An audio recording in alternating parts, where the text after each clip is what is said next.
দেশজুড়ে চলমান তাপপ্রবাহে খুলনার ডুমুরিয়ায় শ্রমজীবী ও পথচারীদের মাঝে নিজস্ব অর্থায়নে খাবার, স্যালাইন ও বিশুদ্ধ পানি বিতরণ করেছেন বাংলাদেশ বীর মুক্তিযোদ্ধা সন্তান কমান্ড কেন্দ্রীয় কমিটির সহ-সভাপতি ও খুলনা জেলা সভাপতি সর্দার রাকিবুজ্জামান।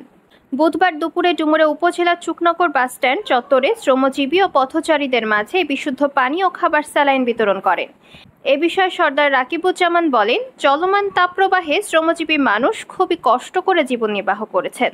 তাদের কিছুটা স্বস্তি দিতে আমি ব্যক্তিগত উদ্যোগে আজ উপজেলার চুকনগর বাসস্ট্যান্ড চত্বরে পথচারী, ভ্যান চালক, থ্রি হুইলার চালক সহ শ্রমজীবী মানুষের মাঝে খাবার, স্যালাইন ও পানি বিতরণ করেছি।